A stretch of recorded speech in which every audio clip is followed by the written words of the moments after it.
Opinions and Beliefs by Gustave Le Bon. Book 2.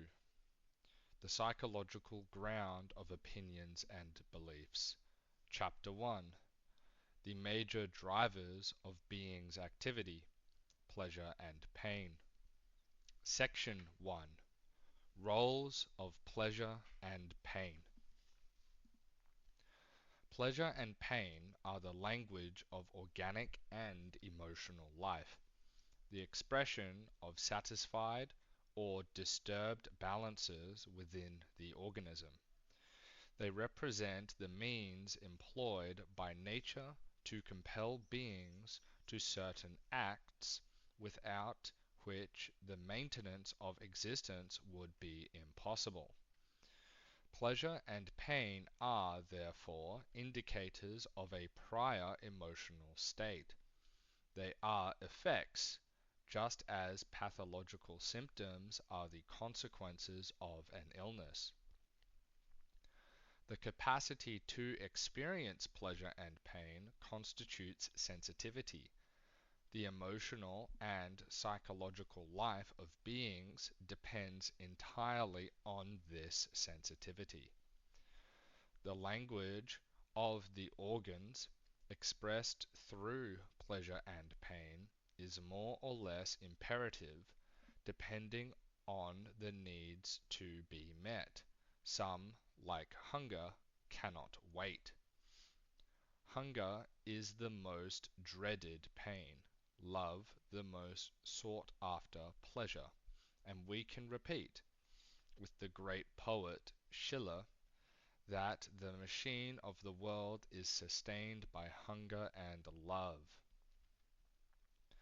The other varieties of pleasure and pain are motives, less powerful because they are less intense. Schopenhauer was quite wrong to maintain that, quote, all the principles that make man act can be reduced to three: selfishness, wickedness, and pity, unquote. In recent years, some philosophers, notably William James, have changed the role of pleasure and pain as motivators of our activity. Quote, "They play no part whatsoever," unquote, he said, quote, "in the manifestations of our emotions. Who frowns for the pleasure of frowning? We do not breathe for pleasure," unquote. This argument is flawed. Certainly, we don't breathe for pleasure, but the pain that would result from ceasing to breathe necessitates this function. We don't frown for pleasure, but as a consequence of displeasure, which is itself a form of pain. Section 2. Discontinuous characteristics of pleasure and pain. Pleasure and pain are not defined by duration. Their nature is to fade quickly and consequently to exist only as intermittent experiences. Prolonged pleasure soon ceases to be pleasure, and continuous pain quickly diminishes. Its decrease can even, by comparison, become a pleasure in itself. Pleasure is, therefore, only pleasure if it is discontinuous. The pleasure that lasts somewhat is unfulfilled pleasure or desire. Pleasure is scarcely knowable except by comparison with pain. To speak of eternal pleasure is nonsense. Plato rightly observed, according to him, the gods, being ignorant of pain, cannot experience pleasure. The discontinuity of pleasure and pain represents the consequence of the physiological law that change is the condition of sensation. We do not perceive continuous states, but differences between simultaneous or successive states. The ticking of the loudest clock eventually ceases to be heard, and the miller will not be awakened by the noise of his mill wheels, but by their stopping. It is because of this necessary discontinuity that prolonged pleasure soon ceases to be pleasure, becoming something neutral that can only regain its vibrancy after being lost. The paradisiacal happiness dreamed of by believers would soon hold no appeal for them, unless they were to alternate between paradise and hell. Pleasure is always relative and linked to circumstances. Today's pain becomes tomorrow's pleasure, and vice versa. Pain for a man who has dined abundantly to be condemned to eat stale bread crusts, pleasure for the same individual abandoned for several days without food on a desert island. Popular wisdom rightly says that everyone finds pleasure where they find it.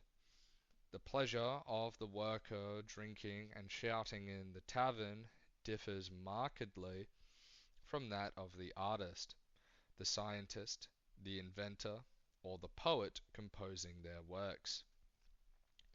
Newton's pleasure in discovering the laws of gravitation was undoubtedly greater than if he had inherited King Solomon's many wives. The importance of the role of sensitivity to pleasure and pain becomes clear if one tries to imagine what the existence of one of these pure spirits, as the followers of several religions suppose them to be, might be like. Devoid of senses and consequently of sensations and feelings, they would remain indifferent to pleasure and pain, and would know none of our motives for action. The most agonizing suffering of individuals once cherished by them would not move them. They would therefore feel no need to communicate with them. The existence of such beings is inconceivable. Section 3. Desire as a consequence of pleasure and pain. Pleasure and pain give rise to desire, the desire to attain pleasure and avoid pain. Desire is the primary driving force of our will and consequently of our actions. From the polyp to man, all beings are moved by desire. It inspires the will, which cannot exist without it, and depends on its intensity. Weak desire naturally engenders a weak will. However, we must not confuse will and desire, as several philosophers, such as Condillac and Schopenhauer did. Everything that is willed is obviously desired, but we often desire things that we know we cannot will. Will implies deliberation, determination, and execution, states of consciousness that are not observed in desire. Desire establishes the scale of our values, which varies over time and across races. The ideal of each people is the formula of its desire. A desire that pervades the entire understanding transforms our conception of things, our opinions, and our beliefs. Spinoza rightly said it. We judge something to be good, not by judgment, but because we desire it. The value of things, not existing in itself, is determined solely by desire and in proportion to the intensity of that desire. The fluctuating valuation of works of art provides daily proof of this. Father of all endeavor, master, sovereign of humankind, generator of gods, creator of all ideals, desire, nevertheless, does not feature in the ancient pantheons. Only the great reformer Buddha understood that desire is the true ruler of things, the driving force behind human activity. To deliver humanity from its miseries and lead it to perpetual peace, he attempted to eliminate this great motive of our actions. His law subdued millions of people, but did not triumph over desire. Indeed, man could not live without it. Plato's world of pure ideas might possess the serene beauty he dreamed of, contain the eternal modes of things, not being enlivened by the bread of desire, it would not interest us. Section 4. Pleasure in perspective. Hope. Hope is the daughter of desire, but it is not desire itself. It constitutes a mental capacity that makes us believe in the fulfillment of a desire. One can desire something without hoping for it.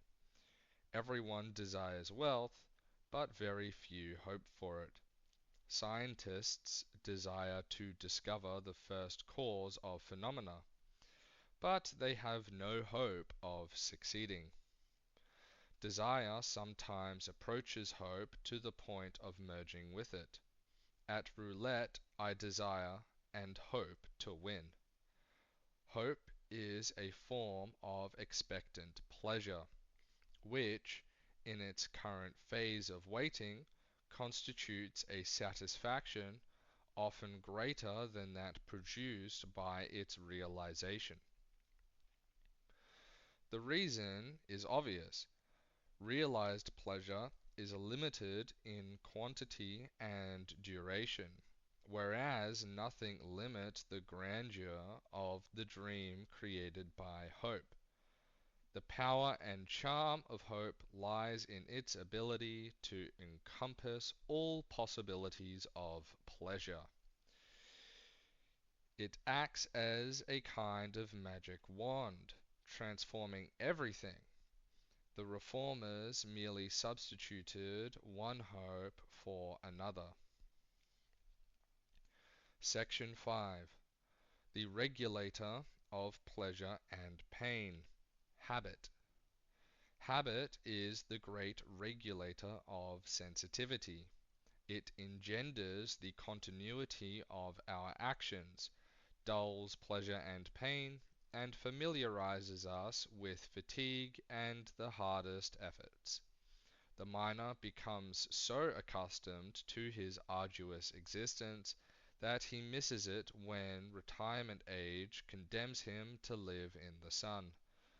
Habit, the regulator of individual life, is also the true foundation of social life.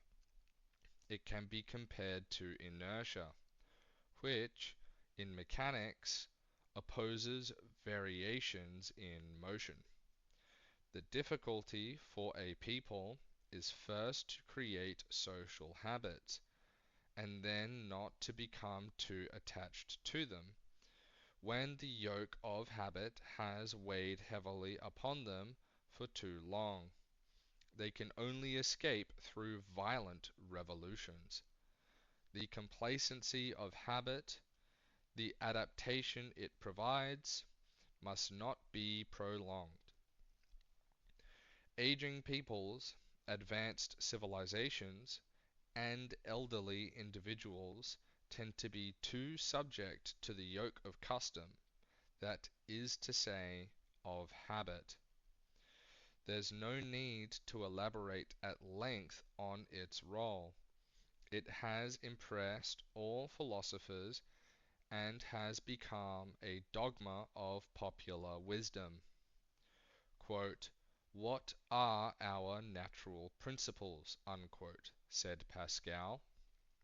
Quote, "If not our unaccustomed principles, and in children those which they have received from the custom of their fathers. A different custom will give other natural principles." Unquote. Custom is a second nature that destroys the first. Custom provides us with the strongest and most undeniable evidence. It inclines the automaton that guides the mind without its conscious thought. It is custom that creates so many Christians.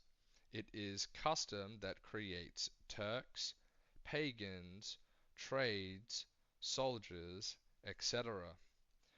Finally, one must resort to it once the mind has seen where the truth lies. We must acquire an easier form of belief, that of habit, which, without violence, without art, without argument, makes us believe things, and inclines all our faculties towards this belief, so that our soul falls into it naturally. When one believes only through the force of conviction, that is not enough. The existence of an individual or a people would be instantly paralyzed if, by some supernatural power, they were freed from the influence of habit. It is habit that dictates us to each day what we must say, do, and think. Section 6. Pleasure and pain considered as fundamental psychological certainties. Philosophers have tried to shake all our certainties and show that we only know appearances of the world. But we will always possess two great certainties that nothing can destroy: pleasure and pain. All our activity derives from them. Social rewards, the paradises and hells created by religious or civil codes, are based on the action of these certainties, whose evident reality cannot be contested. As soon as life manifests, pleasure and pain appear. It is not thought but sensation that reveals ourself, by saying, quote, "I feel, therefore I am," unquote, instead of, quote, "I think, therefore I am," unquote. Descartes would have been closer to the truth. His formula, thus modified, applies to all beings and no longer just a fraction of humanity. From these two certainties, one could derive an entire practical philosophy of life. They provide a sure answer to the eternal question so often repeated since Ecclesiastes. Why so much work and so much effort, since death awaits us, and our planet will one day cool down? Why? Because the present ignores the future, and in the present nature condemns us to seek pleasure and flee pain. The worker bent over his labor, the nun who is not disturbed by any wound, the missionary tortured by savages, the scholar pursuing the solution to a problem, the obscure microbe staring at the bottom of a drop of water, all obey the same stimulants of activity. the attraction of pleasure, the fear of pain. No activity has any other motive. We cannot even imagine different ones. Only the names may vary: aesthetic, warlike, religious, sexual pleasures, etc., are diverse forms of the same physiological driving force. The activity of beings would vanish if the two certainties that are their primary motives, pleasure and pain, were to disappear.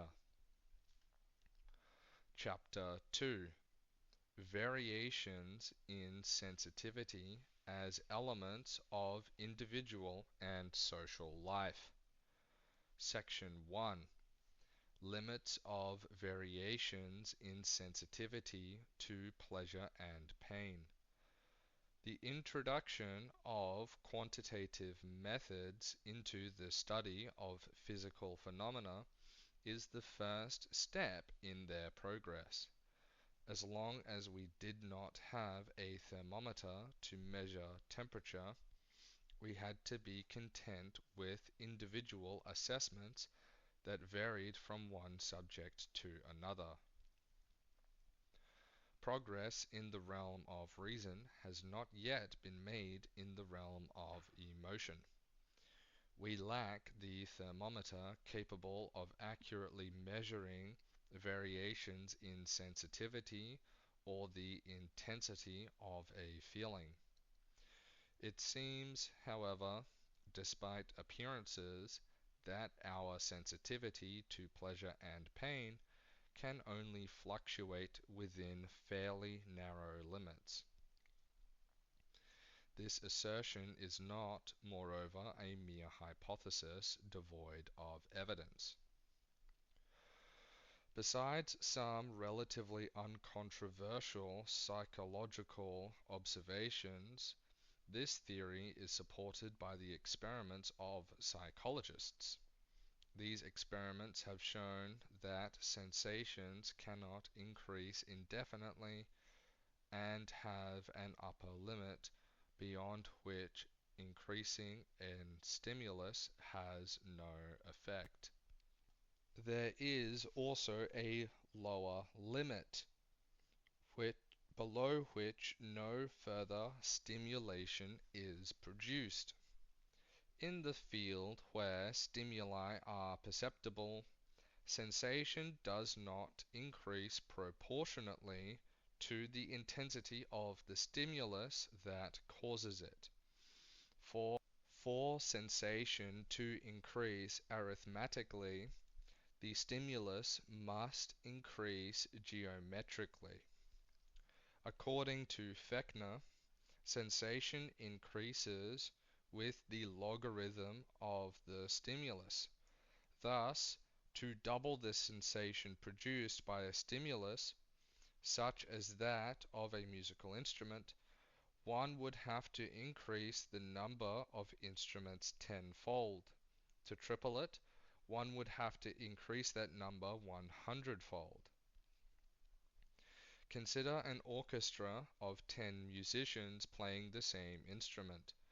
To double the sound intensity, the number of instruments would need to be increased to 100, a number whose logarithm is 2.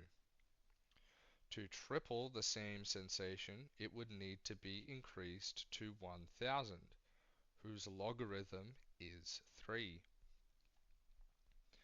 Applied to pleasure and pain, these notions show that arousal must be considerably increased to slightly enhance the effect produced.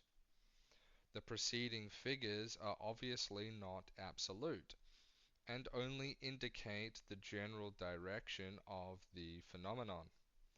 A feeling involves far more complex elements than a sensation. Our sole aim has been to demonstrate how limited the range of possible fluctuations in our sensitivity to pleasure and pain is. And how could it be otherwise? Organisms undergo all adaptations slowly, but are incapable of withstanding sudden changes. Therefore, they possess regulatory agents designed to prevent such changes. In a normal state, body temperature varies only a few tenths of a degree, however intense the external cold or heat. Fluctuations of 2 or 3 degrees are observed only in serious illnesses, and never persist for long without leading to death. Every organism possesses a level of equilibrium from which it can scarcely deviate. There is also another law, that of the non-accumulation of sensations, which plays a considerable role in our sensory life, although it is often forgotten. We know that certain materials, such as a photographic plate, possess the property of accumulating the small successive impressions that strike them. Weak impressions, but repeated sufficiently, produce on them, in the long run, the same result as a strong but short impression. The photographic plate can, with a sufficient exposure, reproduce stars forever invisible to the eye, precisely because the retina does not possess the property of accumulating small impressions. What is true for the eye is also true for the various forms of our sensitivity.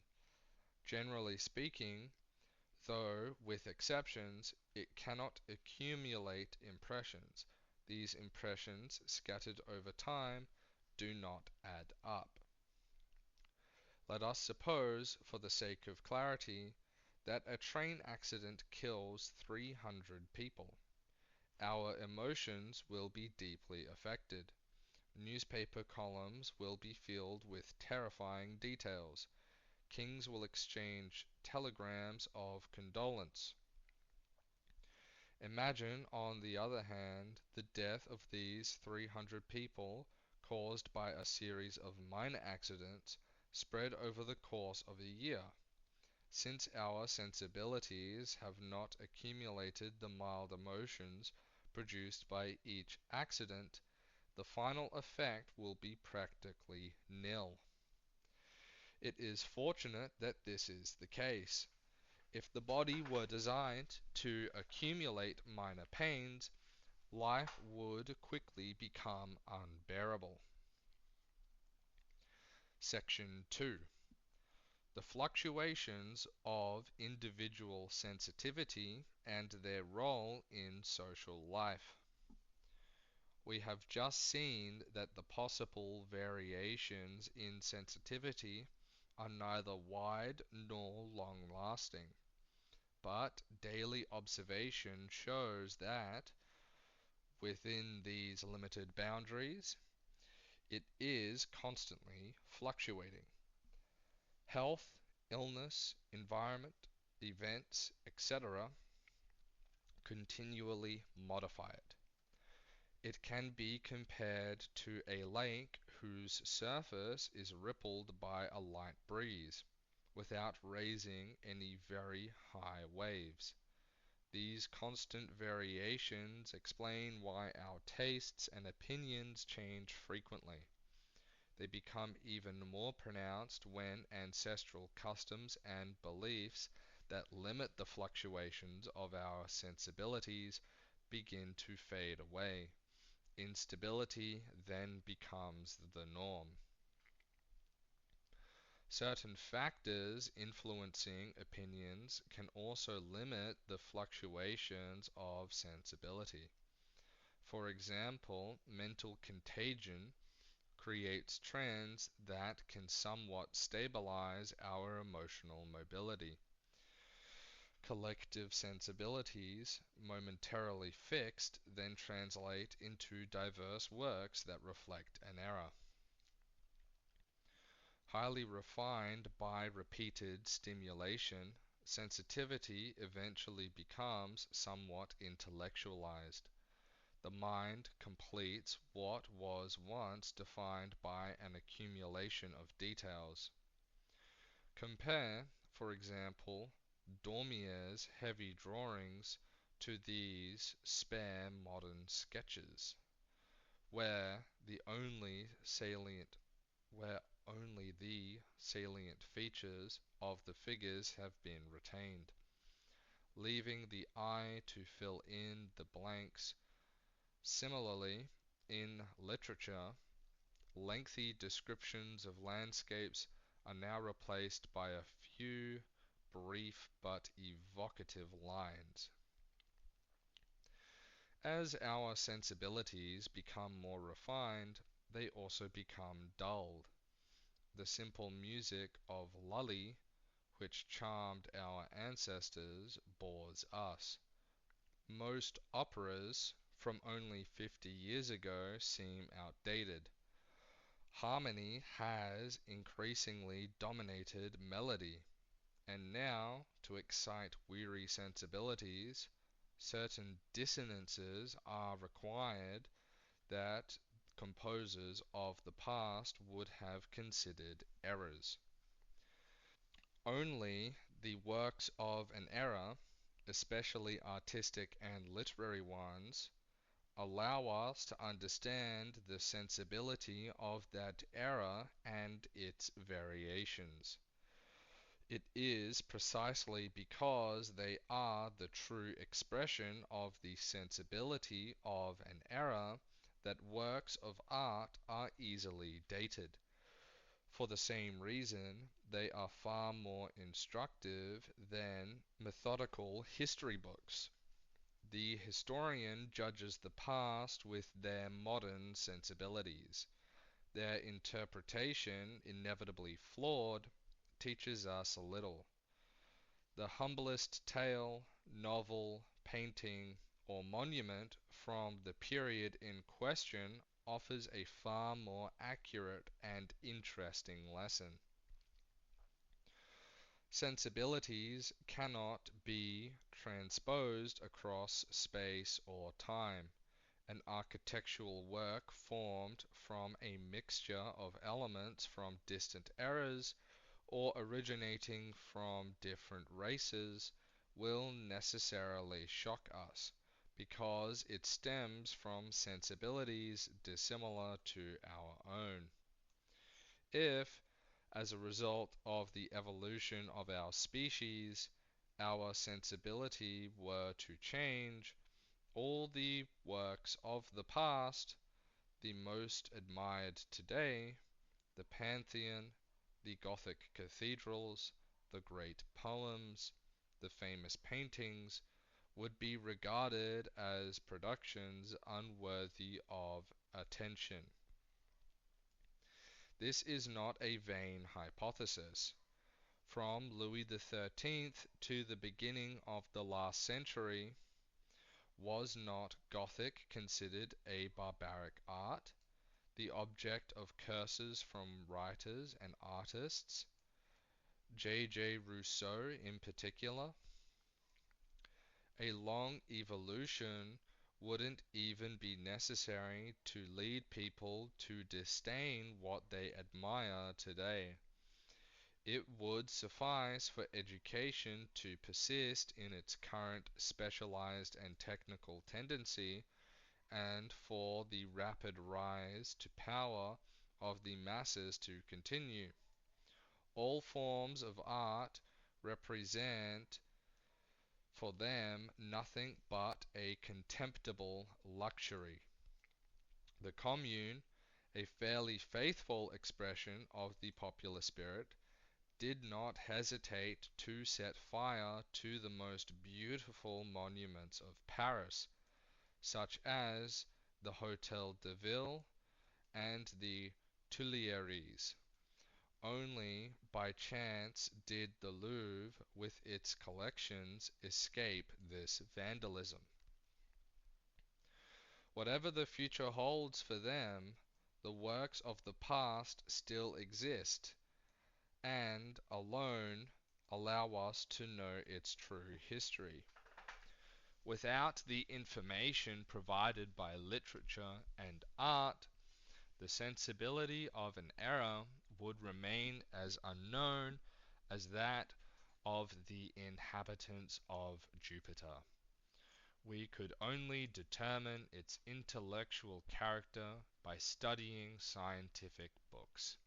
These are, in fact, generally independent of their author's sensibilities. A novel is always dated. A treatise on pure geometry is not. Euclid's ancient geometry, still taught today, could be attributed to a modern mathematician.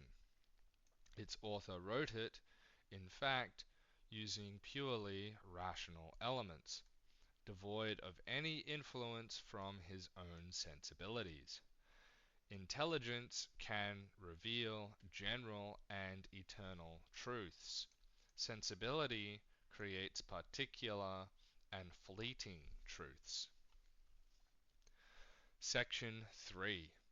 The variations of ideals and beliefs created by the oscillations of collective sensibility. Regardless of race or time period, the constant goal of human activity has always been the pursuit of happiness. It consists, in the final analysis, I repeat, of pursuing pleasure and fleeing pain. On this fundamental concept, men constantly agreed. The differences only concerned the idea one has of happiness and the means of achieving it. Its forms are diverse, but the end goal is the same. Dreams of love, wealth, ambition, or faith are the powerful illusions that nature uses to lead us to its ends. Whether its fulfillment of a present desire or simply a hope, happiness is always a subjective phenomenon. As soon as the outlines of the dream are somewhat fixed in the mind, we pursue it with fervor. To change an individual's or a people's conception of happiness, that is, their ideal, is to change their conception of life and, consequently, their destiny. History is little more than the account of humanity's efforts to build an ideal, only to destroy it as soon as, having achieved it, its vanity is revealed. The hope for happiness conceived by each people and the beliefs that form its formula have always constituted the lever of its power. Its ideal is born, grows, and dies with it. And, whatever it may be, it endows the people who embrace it with great strength. This strength is such that the ideal acts even when it promises little. We understand the martyr, for whom the stake represented the gate of heaven. But what gain could a Roman legionary or a soldier of Napoleon derive from their campaigns across the world?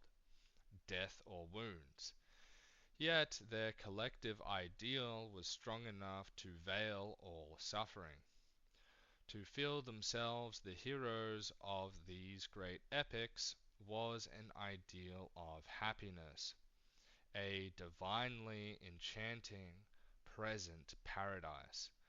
A nation without an ideal quickly disappears from history. Chapter 3.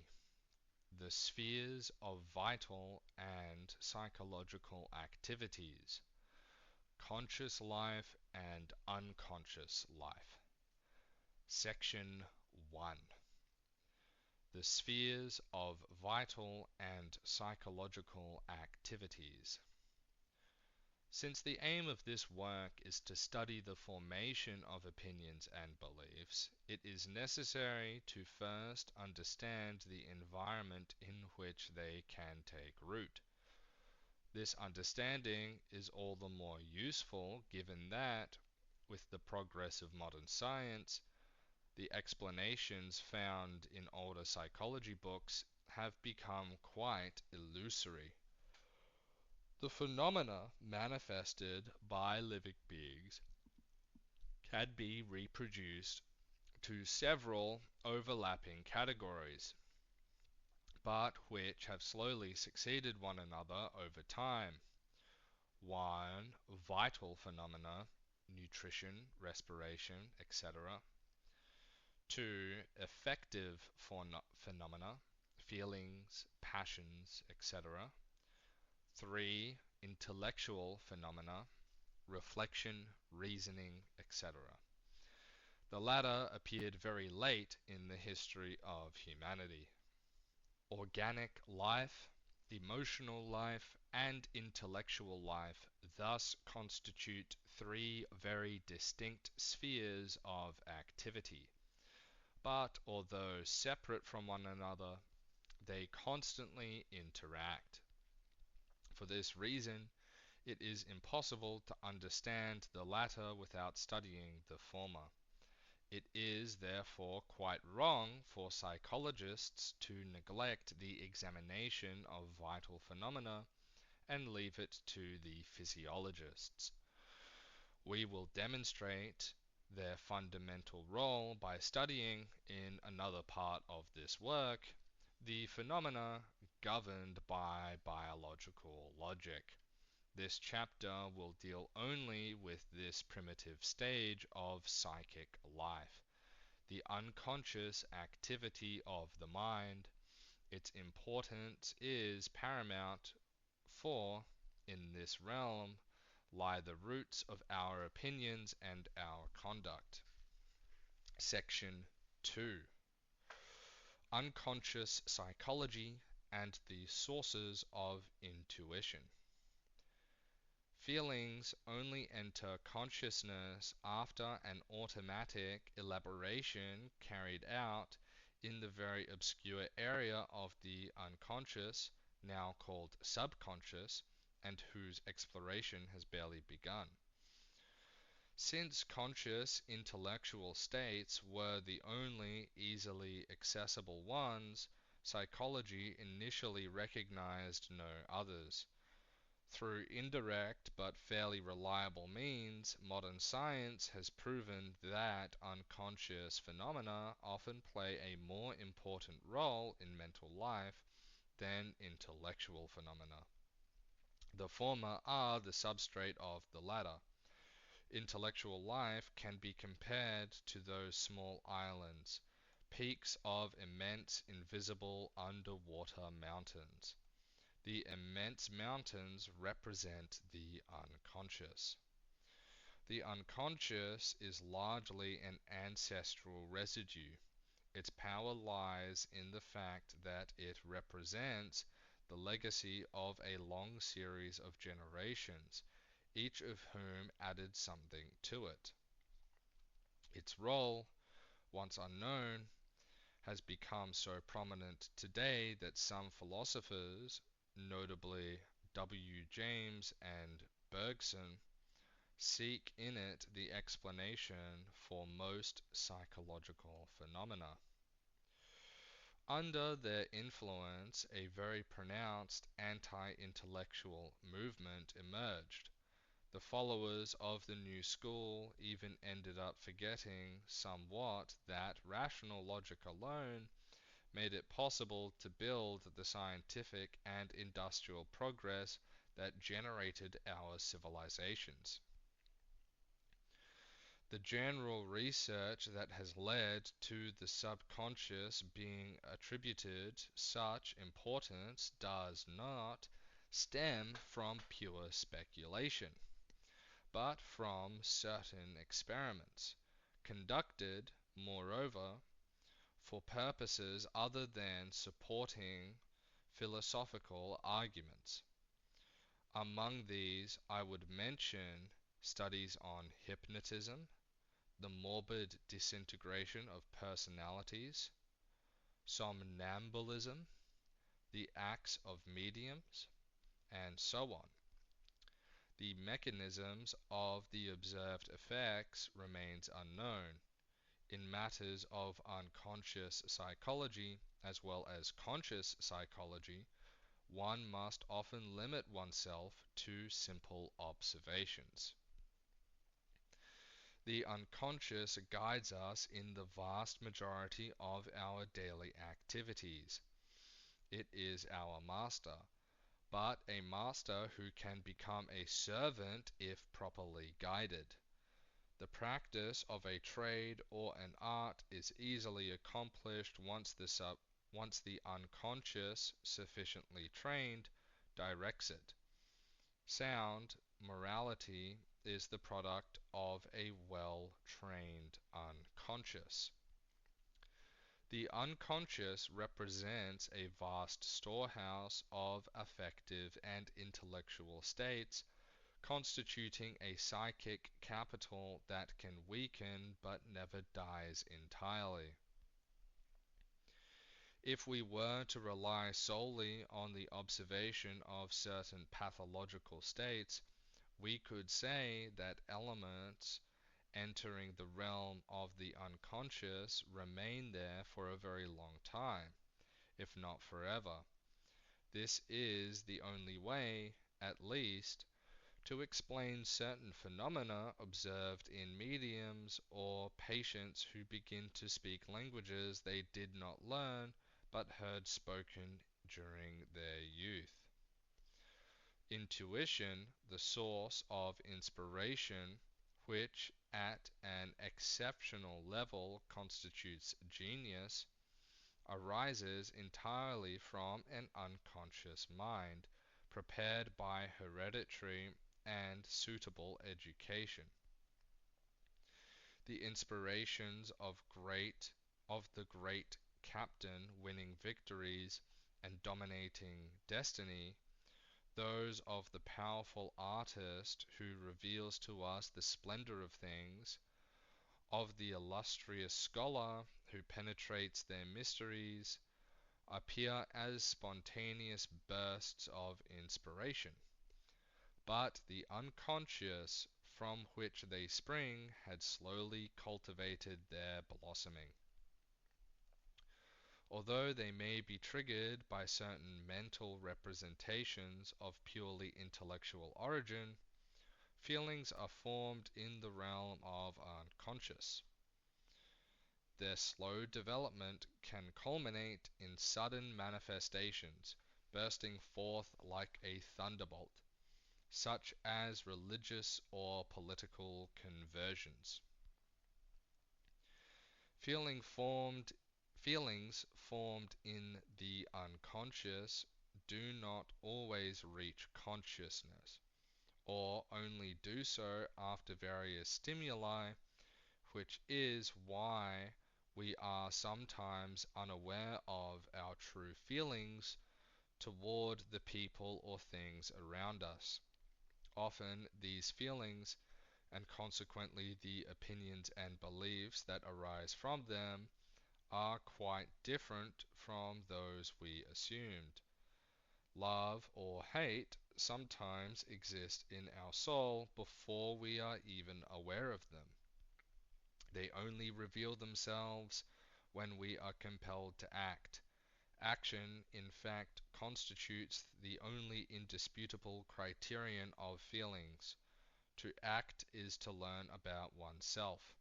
Formulated opinions remain empty words until they are validated by action. Section 3. The forms of the unconscious, the intellectual unconscious, and the affective unconscious. I believe we can establish three distinct categories in the world of unconscious activity. First, there is the organic unconscious, which governs all the phenomena of life, breathing, circulation, etc., stabilized for a long time by hereditary accumulations. It functions with admirable regularity and completely without our knowledge, directs life and makes us pass from childhood to old age and to death, without us being able to understand its action. Above the organic unconscious lies the affective unconscious. More recently formed, it is somewhat less stable, but still quite significant. Therefore, while we can change the subjects upon which our feelings are directed, our influence over them is very limited. At the top of this scale lies the intellectual unconscious.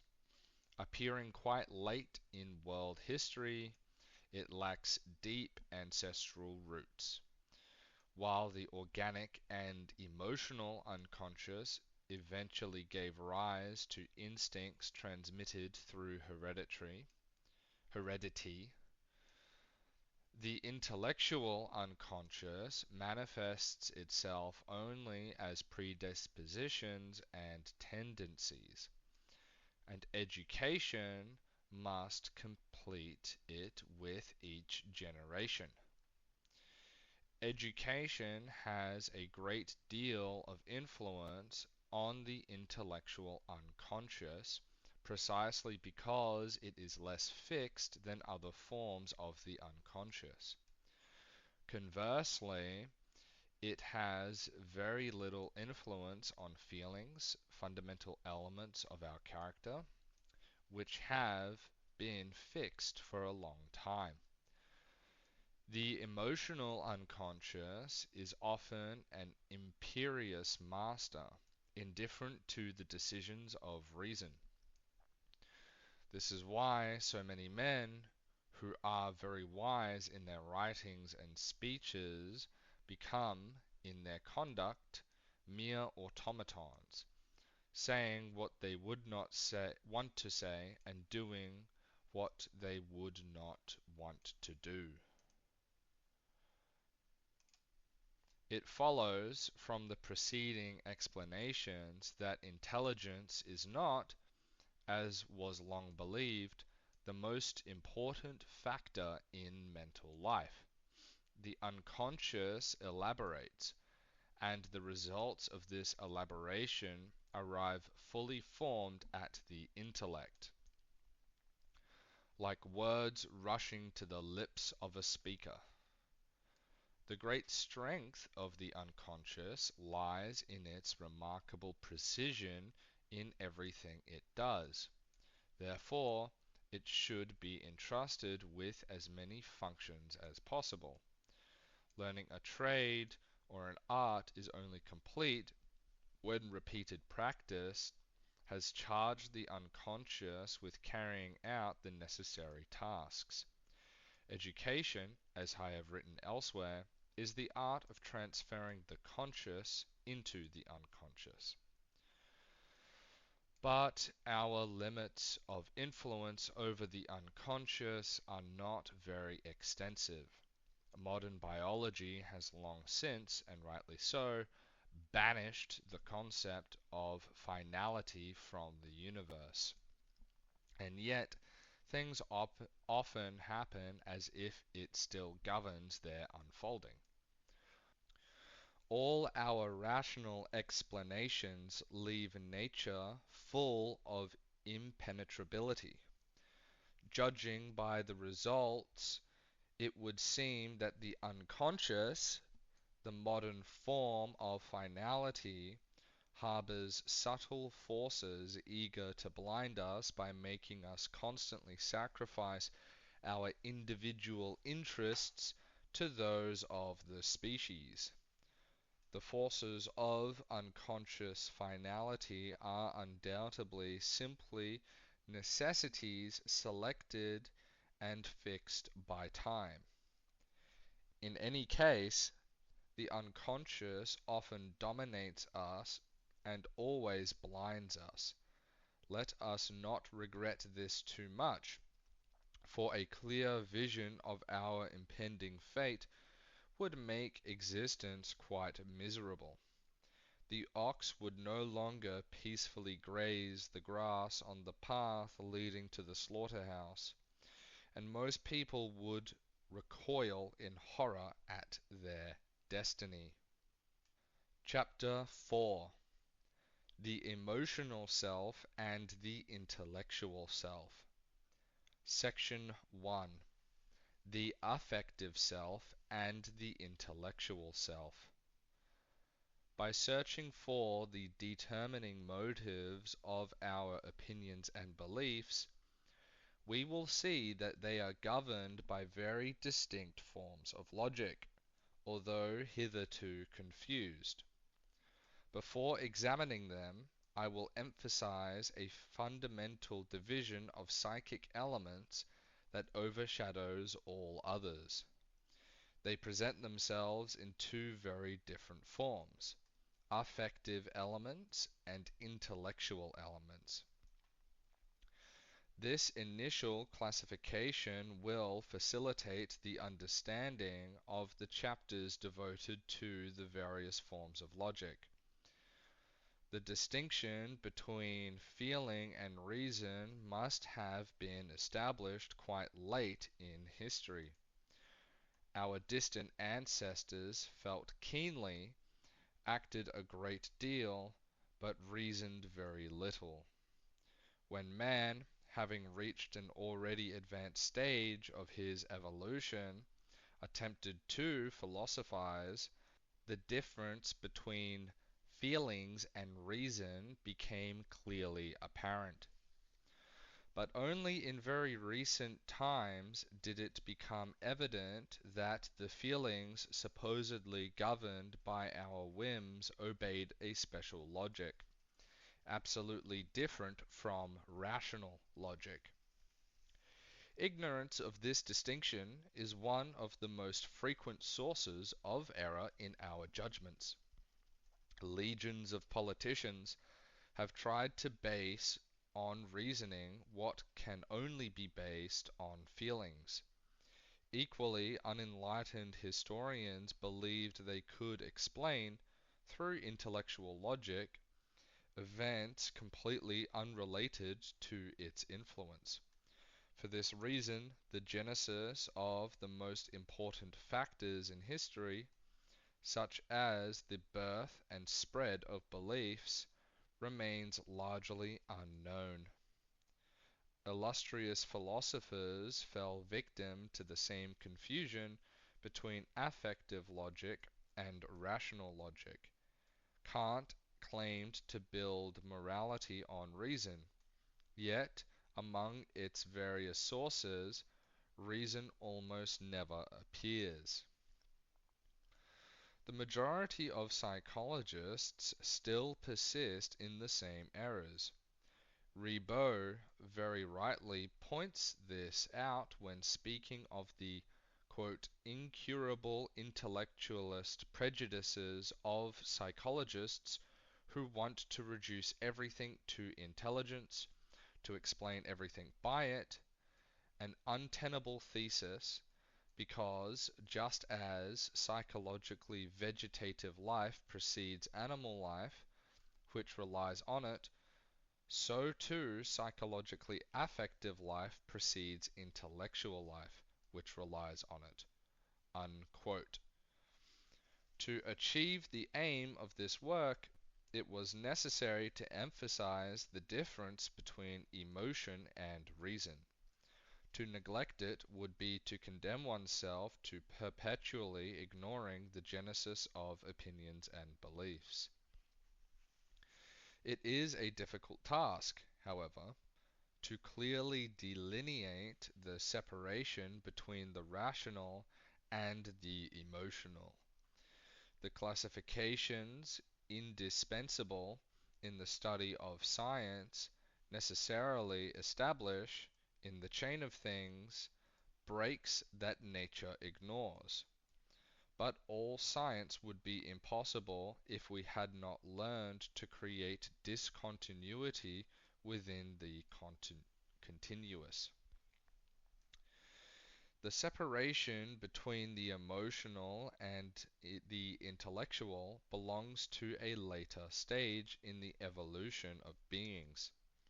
Since emotional phenomena preceded intellectual phenomena, it is likely that the latter emerged from the former. Animals often possess feelings as developed as ours, but their intelligence is much lower. It is only through its development that humans distinguish themselves from them. Feelings belong to that category of things known to everyone, yet difficult to define. Indeed, they can only be interpreted in intellectual terms. Intelligence serves to know, feelings to sense, but sensing and knowing are manifestations that cannot be expressed in the same language. Intelligence has been able to create a fairly precise language, but that of feelings is still very vague. The emotional self and the rational self, though constantly interacting, possesses independent existences.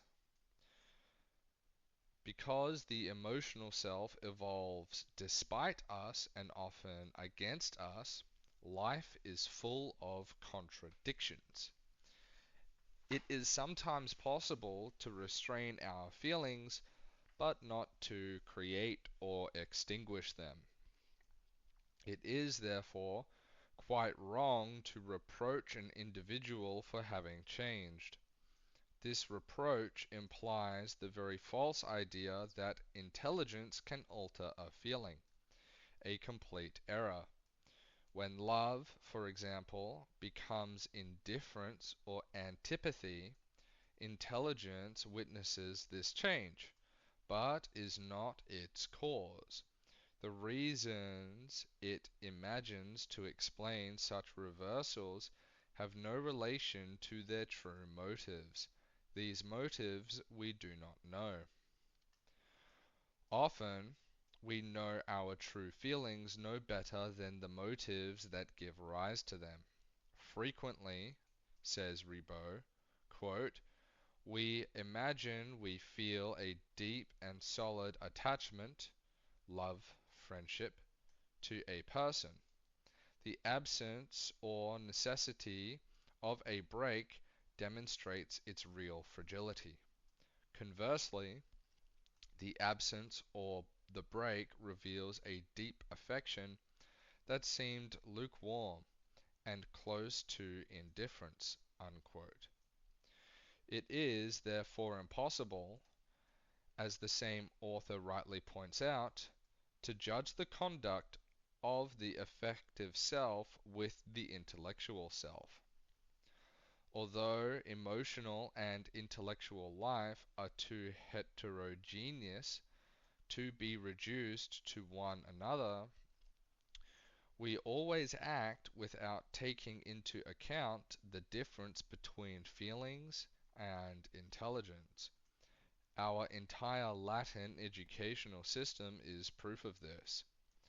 The belief that the development of intelligence through instruction also develops feelings, the combination which constitutes character, is one of the most dangerous prejudices of our university system. English educators have long known that character development is not achieved with books. Since the emotional self and the intellectual self are distinct, it is not surprising that a very high intelligence can coexist with a very low character. No doubt, intelligence and education show that certain dishonest acts cost more than they bring in. No, one will rarely see an educated man committing vulgar burglaries. But if he possesses the soul of a burglar, He will keep it despite all his diplomas, and use it in operations that are just as immoral but less dangerous and of a more certain profit. Among the many examples provided by history, one of the most typical is that of the illustrious Chancellor Bacon. No man of his time possessed such a high intellect, but very few revealed such a base soul. He began hoping to obtain a position from Queen Elizabeth by betraying his sole benefactor, the Earl of Essex, who was beheaded. He had to wait, however, until the reign of James I to obtain, on the recommendation of the Duke of Buckingham, whom he also soon betrayed, the position of Solicitor General, and then Chancellor. There he proved himself a flat courtier and an impudent thief. His embezzlements were such that he had to be prosecuted. In vain did he attempt to soften his judges' hearts with a humble written confession in which he admitted his faults and "renounced all defence." He was condemned to the loss of all his offices and to life imprisonment. Visible in most individuals, the distinction between the emotional self and the intellectual self is also present in certain peoples. Madame de Staël noted that among the Germans, feeling and intelligence "appear to have no communication. One cannot suffer limits, the other submits to all yokes." In transient communities, the same distinction between the emotional and intellectual is even more readily observable. The elements they share, and which dictate their actions, are feelings, never intelligence. I have explained the reasons for this in another work. It will suffice to recall here that intelligence, varying considerably from one individual to another, and not being contagious like feelings, can never assume a collective form. Individuals of the same race, on the other hand, possess certain common feelings that readily merge when they are in a group. The emotional self constitutes the fundamental element of personality, very slowly developed through ancestral acquisitions. It evolves in individuals and peoples much more slowly than intelligence. This thesis seems at first glance to be contradicted by history.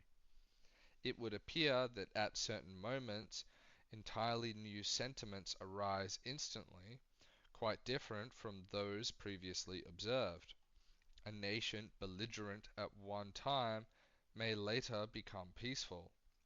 The need for equality succeeds the acceptance of inequality. Skepticism replaces fervent faith. There are many examples of this kind. Their analysis shows that these creations of new feelings are merely superficial. In reality, they existed without manifesting themselves. Changes in environment or circumstances simply altered their equilibrium. A feeling initially repressed becomes predominant at a given time and dominates other emotional states for a more or less lasting period. Human beings in society are indeed forced to adapt their feelings to the successive necessities imposed upon them by circumstances and, above all, by the social atmosphere. Examples of these apparent transformations will be given in a later chapter. Feelings sometimes seem to change when they have only been applied to different subjects. The mystical hope guiding the modern worker to smoky taverns where apostles of a new gospel promise him an imminent paradise is the same feeling that led his fathers to the old cathedrals where, behind the fumes of incense, the golden doors of luminous regions filled with eternal bliss opened. Section 2. The various manifestations of emotional life. Emotions, feelings, passions. The manifestations of emotional life are referred to interchangeably by authors as emotions or feelings. I believe it more convenient for their description to divide them into three classes: emotions, feelings, and passions. Emotion is an instantaneous feeling, more or less fleeting. It arises from a sudden event, an accident, the announcement of a disaster, a threat, an insult. Anger, fear, terror, etc. are examples. The feelings represents a lasting emotional state, such as avarice, benevolence, etc. Passion is made up of feelings that have acquired great intensity and can momentarily cancel out others: hatred, love, etc. All these emotional states correspond to psychological variations in our body. We only know some of their general effects: facial redness, altered circulation, etc. A physical or chemical change in nerve cells and the feeling it engenders represent a relationship whose ultimate terms alone are known. The transformation of an organic chemical process into feeling or thought is now completely inexplicable. Feelings and emotions vary according to the physiological state of the subject or the influence of various stimulants, coffee, alcohol, etc. The simplest feeling is always very complex, but as soon as it becomes irreducible to another through analysis, we must, for the sake of linguistic simplicity, treat it as if it were simple. The chemist, too, calls those substances he cannot decompose, quote unquote, simple. Psychologists sometimes speak of intellectual feelings. This term, says Ribot, quote, designates pleasant or mixed affective states that accompany the exercise of intellectual operations, unquote. I cannot accept this theory that confuses a cause with its effect.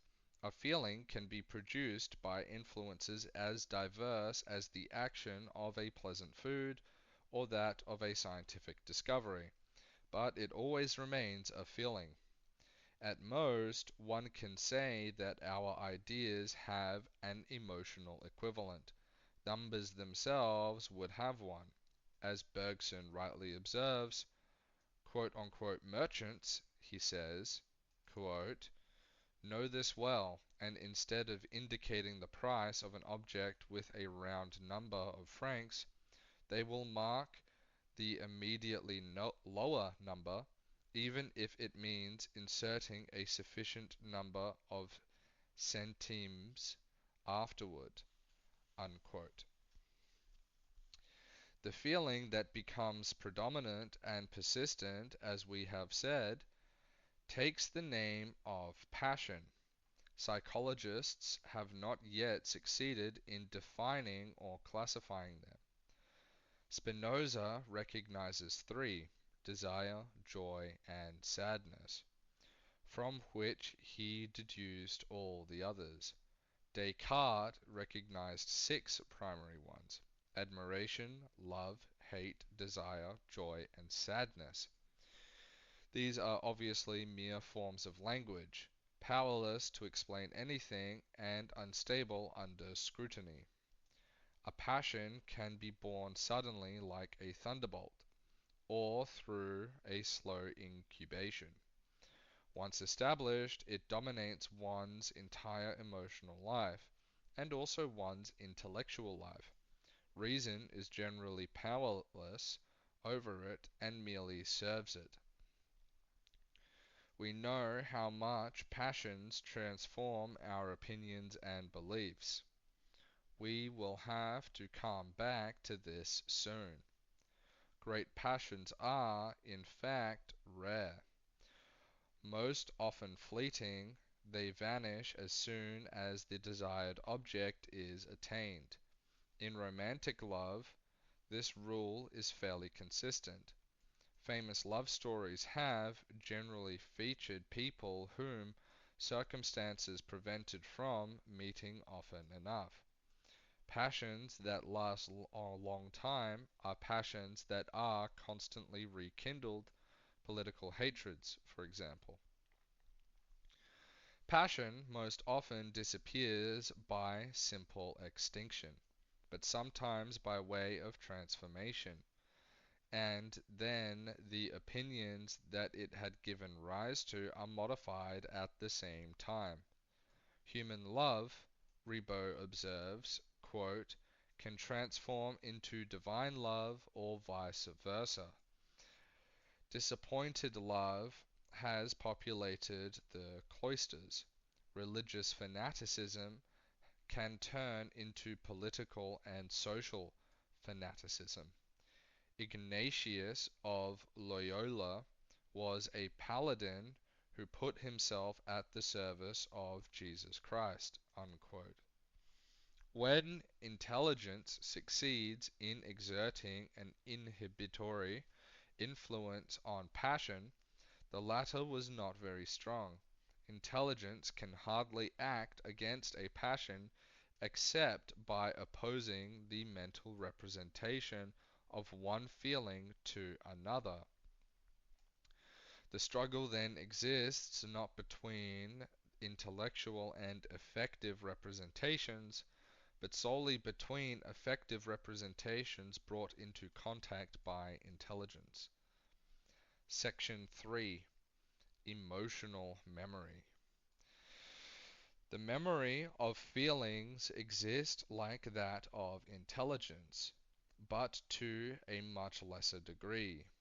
Time weakens it very quickly. The usual inferiority of emotional memory to intellectual memory is generally considerable.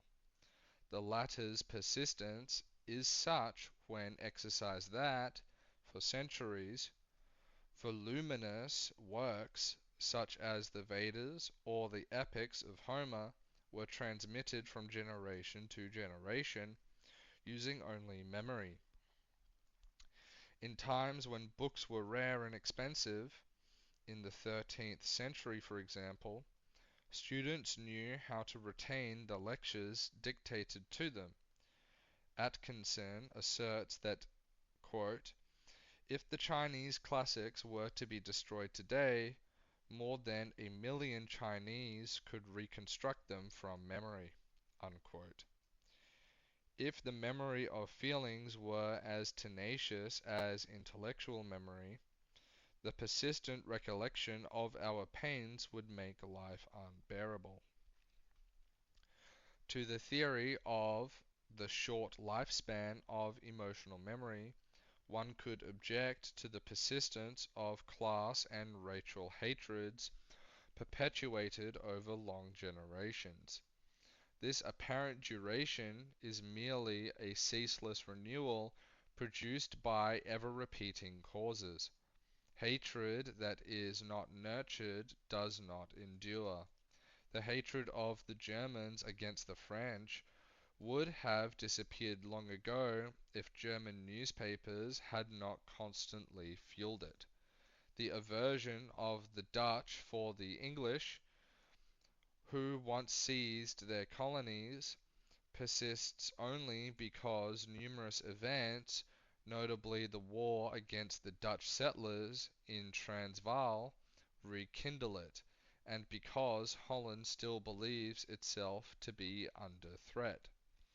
The Russian alliance and the Franco-British understanding demonstrate how quickly peoples, once enemies, can forget their unfulfilled hatreds, yet, when England became our friend, we were not far from the terrible humiliation of Fashoda. This essential notion of the short duration of emotional memory explains many phenomena in the lives of peoples. We should hardly count on their gratitude, but neither should we fear their hatred too much. Section 4. Affective and Intellectual Associations. We will study some characteristic elements of intelligence in the chapter of this work devoted to the examination of rational logic. They are mentioned here only to show how rational and affective elements are associated and influence each other. Intelligence is primarily characterized by the ability to reflect, from which stems the ability to reason, that is, to grasp, by following certain rules, the visible or hidden relationships of things. The mechanisms of affective logic also have their own laws. Operating in an unconscious realm, they only reach consciousness in the form of results. Our psychic life consists of an emotional part and an intellectual part. How do these two spheres act upon each other? Our mental representations can be affective or intellectual. It is sometimes possible to represent feelings that have disappeared, but much less so than intellectual ideas. We know that, according to associationist theory, ideas can be associated in two different ways. One, associations by resemblance. Two, associations by contiguity. In associations based on resemblance, the current impression revives similar previous impressions. In associations based on contiguity, the new impression brings back other impressions experienced at the same time, but without any analogy between them. Affective states appear to be associated with each other in the same way as intellectual states. They are also associated with the latter, so that the appearance of one can evoke that of the other. The difference between affective associations and intellectual associations is characterized by the fact that affective associations, most often occurring unconsciously, escape our control. We will soon see how, despite their difference in nature, the affective self and the intellectual self can, through the associations just indicated, influence each other. Chapter 5. The Elements of Personality, Combinations of Feelings Forming Character. Section 1. The Elements of Character. Character is made up of an aggregate of emotional elements to which a few intellectual elements are superimposed, though only slightly intermingled. It is always the former that give the individual their true personality. Since there are many affective elements, their combination will form varied characters: active, contemplative, apathetic, sensitive, etc. Each of them will act differently under the influence of the same stimuli. The constituent elements of character can be strongly or conversely weakly cemented. Strong elements correspond to robust individuals who maintain their character despite variations in environment and circumstances. Weak elements correspond to weak, uncertain, and unchangeable mentalities. These would shift constantly under the slightest influences, were it not for the necessities of daily life that guide them like the banks of a river channeling its course. However stable one's character may be, it remains nonetheless linked to the state of our organs. Neuralgia, rheumatism, and intestinal disorder transform gaiety into melancholy, kindness into malice, willpower into apathy. Napoleon, ill at Waterloo, was no longer Napoleon. Caesar, suffering from dyspepsia, would probably not have crossed the Rubicon. Moral factors also influence character, or at least its orientation. Following a conversion, secular love can become divine love. The fanatical and persecuting cleric may sometimes end up as an equally fanatical and no less persecuting free thinker.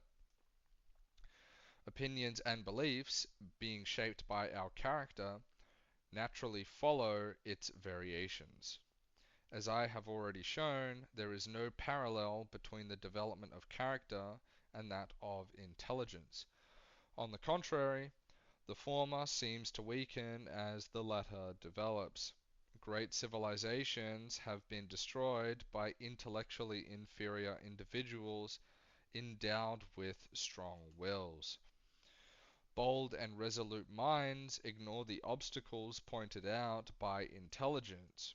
Reason does not found great religions and powerful empires. In societies brilliant in intellect but weak in character, power often ends up falling into the hands of narrow-minded, audacious men. I readily admit with Fagioli that Europe, having become pacifist, will be conquered, quote, by the last people to remain militaristic and relatively feudal, unquote. This people will reduce the others to slavery and will exploit for its benefit pacifists endowed with intelligence but lacking the energy that willpower provides. Section 2. The collective characteristics of peoples. Every people possesses collective characteristics common to most of its members, which makes the various nations veritable psychological species. These characteristics create among them, as we shall soon see, similar opinions on a number of essential subjects.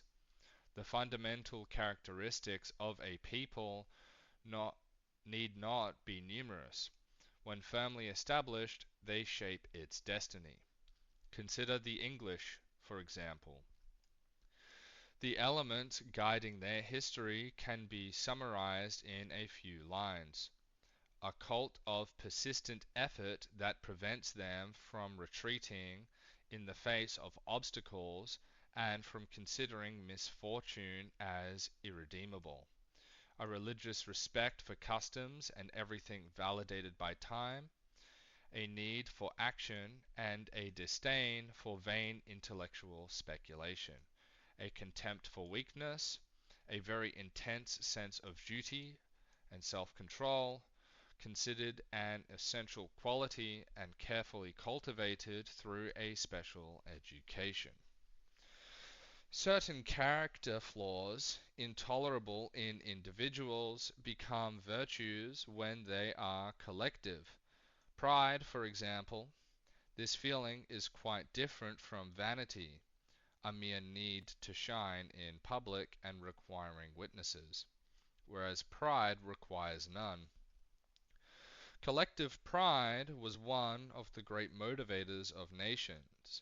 Thanks to it, the Roman legionary found sufficient reward in belonging to a people who dominated the world.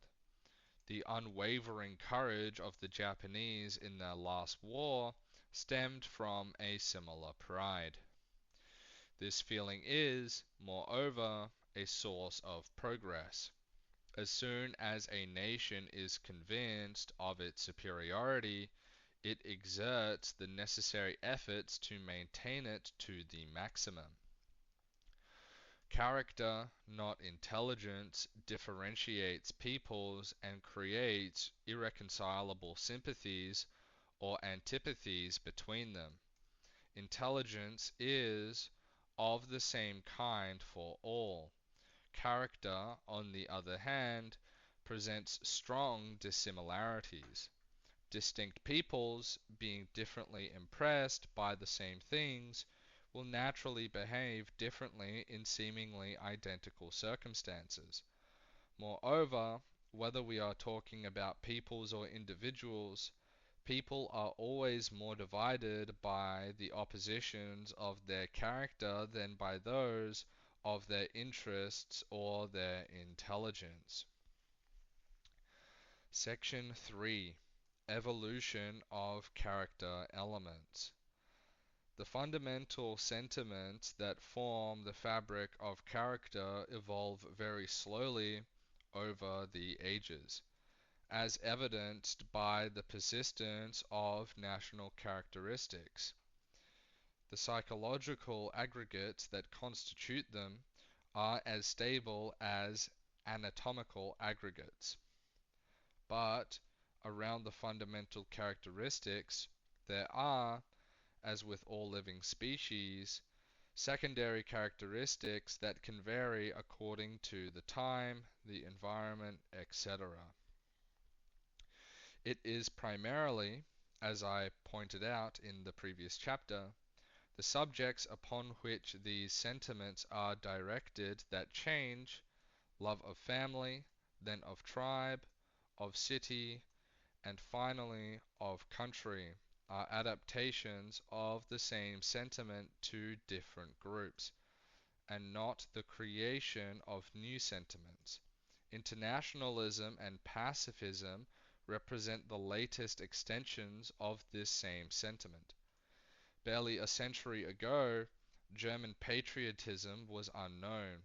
Germany remained divided into rival provinces. If present-day pan-Germanism constitutes a virtue, it is merely the extension of ancient sentiments to new categories of individuals. Emotional states are so stable that simply adapting them to new subjects requires immense effort. To acquire, for example, even a little, very little, this form of altruism, which we call tolerance, it was necessary, as Mr. Leavis rightly says, quote, that martyrs die by the thousands in torture, and that blood flow in rivers on battlefields, unquote. It is a great danger for a people to try to create, through reason, sentiments contrary to those fixed by nature in their soul. Such an error has weighed upon us since the Revolution. It has given rise to the development of socialism, which claims to change the natural course of things and remake the soul of nations. Let us not object to the fixity of feelings, nor the abrupt transformations of personality sometimes observed, such as the prodigality becoming avarice, love turning into hate, religious fanaticism turning into irreligious fanaticism, etc. These reversals simply constitute the adaptation of the same feelings to different subjects.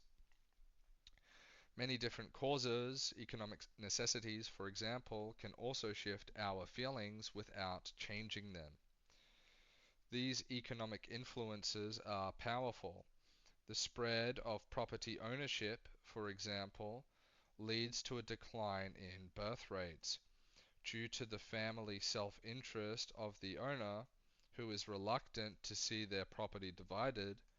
If all citizens of a country became property owners, the population would likely decrease dramatically. The feelings that constitute character cannot undergo a change of direction without disrupting social life. Wars of religion, crusades, revolutions, etc. result from such changes. And if the future currently appears so bleak, it is because the sentiments of the working classes are tending towards a new direction. Under the influence of socialist illusions, everyone from the factory worker to the professor has become dissatisfied with their lot and convinced that they deserve a different destiny. Every worker believes themselves exploited by the ruling classes and dreams of seizing their wealth by force. In the realm of emotions, illusions have a power that makes them extremely dangerous because reason has no influence over them. Chapter 6: The Disaggregation of Character and the Oscillations of Personality. Section 1: The Balance of the Constituent Elements of Character. We have just stated that the stability of the aggregates forming character is as great as that of anatomical aggregates. However, the former, like the latter, can undergo various morbid disorders and even complete disintegration. These phenomena, which do not fall exclusively within the realm of pathology, have a considerable influence on the formation of opinions and beliefs. The genesis of certain historical events is almost incomprehensible without knowledge of the transformations that character can accidentally undergo. We will see in another chapter that the motives behind our opinions, beliefs, and actions are comparable to weights placed on the two pans of a balance. The heavier one always tips. In reality, things are not so simple. The weights, represented by the patterns, can be altered by various disturbances that modify the combinations that form character. Then our sensitivity changes, our value systems shift, and the direction of life becomes different. The personality is renewed. Such variations are observed especially when, as the social environment changes abruptly, the balance established between emotional elements and this environmental experiences are notable disturbance. The concept of equilibrium between our environment and our constituent elements is fundamental. Not unique to psychology, it permeates chemistry, physics, and biology. Every being, whether inanimate or living, results from a certain state of equilibrium between itself and its environment. The environment cannot change without the environment being immediately transformed. A rigid steel bar can, under the influence of a suitable change in its environment, become a light vapor. The degree to which the psychological aggregates that constitute character can dissociate depends on their stability as well as on the extent of environmental changes to which they are subjected. It will also vary according to previous impressions. Observations made on anatomical aggregates also apply to psychological aggregates. The reduction of sensitivity of the former to the influence of certain external actions through various processes is known as immunization. Future studies of character pathology will also include the study of their immunization. The true statesman possesses the still mysterious art of knowing how to modify the balance of elements of national character when necessary, making those useful to the needs of the moment predominant. Section 2. The fluctuations of personality. The preceding considerations tend to show that our personality can become quite variable. It depends, in fact, as we have just seen, on two inseparable factors, the individual and their environment. To claim that our personality is fluid and sometimes subject to great changes is somewhat jarring to traditional ideas about the stability of the self. Its unity was for a long time an unquestioned dogma. Too many facts have come to prove how fictitious it was. Our self is a whole. It is comprised of the sum of countless cellular selves. Each cell contributes to the unity of the self as each soldier contributes to the unity of an army. The homogeneity of the thousands of individualities that compose it results solely from a shared action that many causes can destroy. It is pointless to object that the personalities of individuals generally seem quite stable. Indeed, if they vary little, it is because the social environment remains more or less constant. Should this environment change abruptly, as in times of revolution, the personality of the same individual can be entirely transformed. Thus, during the Reign of Terror, we saw respectable bourgeois, renowned for their gentleness, become bloodthirsty fanatics. Once the turmoil had passed, and consequently the old social order regained its dominance, they recovered their peaceful personalities. I have long since developed this theory and shown that the lives of the figures of the revolution are incomprehensible without it. What elements constitute the self, the synthesis of which forms our personality? Psychology remains silent on this point. Without attempting to be overly specific, we will say that the elements of the self result from a residue of ancestral personalities, that is to say, personalities created by the entire series of our past lives. The self, I repeat, is not a single unit, but the sum total of millions of cellular lives that make up the organism. These can give rise to numerous combinations: intense emotional arousals, certain pathological states observed in mediums, ecstatic individuals, hypnotized subjects, etc., alter these combinations and consequently generate, at least momentarily, in the same individual a different personality, inferior or superior to the ordinary personality. We all possess capacities for action exceeding our usual capacity, and certain circumstances will awake them. The action of certain toxic substances on the body can also result in the disintegration of the personality. I once published in a medical journal a curious example which was used in America by a novelist. Section 3. The fixing elements of personality. Ancestral remnants form the deepest and most stable layer of the character of individuals and peoples. It is through their ancestral selves that an Englishman, a Frenchman, and a Chinese person differ so profoundly.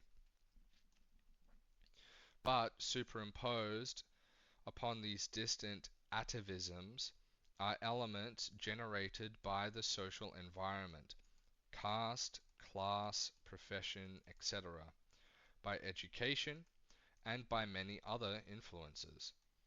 They imprint a fairly constant orientation on our personality. It is this somewhat artificial self, thus formed, that we project each day. Of all the formative elements of personality, the most active, after race, is that determined by the social group to which we belong. Cast in the same mold by the similar ideas, opinions, and conduct imposed upon them, the individuals of a group, soldiers, magistrates, priests, workers, sailors, etc., present a number of identical characteristics. Their opinions and judgments are generally similar because each social group is very homogenizing, and originality is not tolerated. Anyone who wants to differentiate themselves from their group has the entire group as an enemy. This tyranny of social groups, which we will return to later, is not without purpose. If people did not have the opinions and conduct of those around them as a guide, where would they find the mental direction most of them need? Thanks to the group that binds them, they possess a fairly consistent way of acting and reacting. Thanks to it, too, those of a somewhat amorphous nature are oriented and supported in life. Thus channeled, the members of any social group possess, with a personality that is momentary or lasting but well defined, a power of action that none of the individuals composing it could ever dream of. The great massacres of the Revolution were not the work of individuals, their perpetrators acted in groups. Girondins, Dantonists, Herbertists, Robespierreists, Thermidorians, and so on. These groups, much more than individuals, fought each other. They, therefore, had to bring to their struggles the furious ferocity and narrow-minded fanaticism characteristic of violent collective demonstrations. Section 4. Difficulty in predicting the conduct resulting from a determined character. Since ourselves are variable and dependent on circumstances, no one should ever claim to know another. They can only assert that, given that circumstances remain constant, the behavior of the individual being observed will hardly change. The office manager, who has been writing honest reports for 20 years, will undoubtedly continue to write them with the same honesty.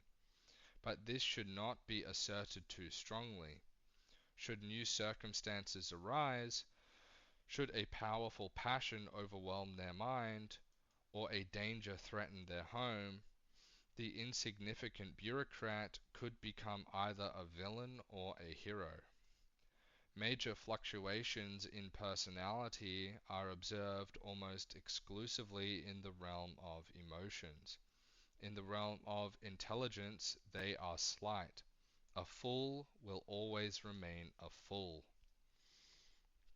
The possible variations in personality which prevent us from truly knowing others also prevent us from knowing ourselves. The adage "Noce de ipsum," beware of yourself, of the ancient philosophers is an unrealizable piece of advice. The externalized self usually represents a deceptive, borrowed persona. This is true not only because we attribute many virtues to ourselves and scarcely recognize our flaws, but also because, while the self contains a small portion of conscious, perhaps knowable elements, it is largely composed of unconscious elements almost inaccessible to observation. The only way to discover one's true self, as we have said, is through action. We only begin to know ourselves after observing our behavior in specific circumstances. To claim to know in advance how we will act in a given situation is highly unrealistic. Marshal Ney, swearing to Louis XVIII that he would bring Napoleon to him in an iron cage, was acting in good faith, but he did not know himself. A single glance from the sovereign was enough to dissolve his resolve. The unfortunate Marshal paid with his life for his ignorance of his own personality. Had Louis XVIII been more familiar with the laws of psychology, he would probably have forgiven him. The theories presented in this work concerning character may sometimes seem contradictory. On the one hand, we have emphasized the fixed nature of the feelings that form character, and on the other hand, shown the possible variations in personality. These opposing views will disappear when we recall the following points. 1. Characters are formed from an aggregate of fundamental, almost invariable affective elements, to which are added accessory elements that change easily. These latter correspond to the modifications that the breeder's skill brings about in a species without altering its essential characteristics. 2. Psychological species, like anatomical species, are closely dependent on their environment. They must adapt to all changes in this environment, and do adapt when these changes are neither too considerable nor too sudden. 3. The same feelings may appear to change when applied to different subjects, yet their true nature remains unchanged. Human love becoming divine love in certain conversions is a feeling that has changed its name but not its nature. All these things have a very practical interest, since they are at the very basis of several important modern problems, in particular that of education. Observing that this last point modifies intelligence, or at least the sum of individual knowledge, it was concluded that it could also modify feelings. This completely overlooked the fact that affective and intellectual states do not develop in parallel. The more we delve into the subject, the more we are forced to recognize that education and political institutions play a rather weak role in the destiny of individuals and peoples. This doctrine, which is contrary to our democratic beliefs, sometimes seems to be contradicted by the facts observing among certain modern peoples. And this is what will always prevent it from being easily accepted. In the introduction, he kindly wrote for the Japanese translation of my works, one of the most eminent statesmen of the Far East, Baron Motono, ambassador to St. Petersburg, points out several changes brought about in the Japanese mentality by the influence of European ideas. I do not believe, however, that these prove a real modification of this mentality. European ideas have simply entered the ancestral framework of the Japanese soul without altering its essential parts. The substitution of the sling for the cannon would completely change the destiny of a people without thereby transforming its national character. Published by the Society founded by Count Okuma, Minister of Foreign Affairs, for the translation of the most famous classical works published in Europe. It seems to follow from this chapter that, since opinions and conduct are determined by causes largely beyond our control, our freedom is very limited. And indeed it is. We will see, however, that it is possible to fight effectively against the forces that weigh upon our feelings and thoughts.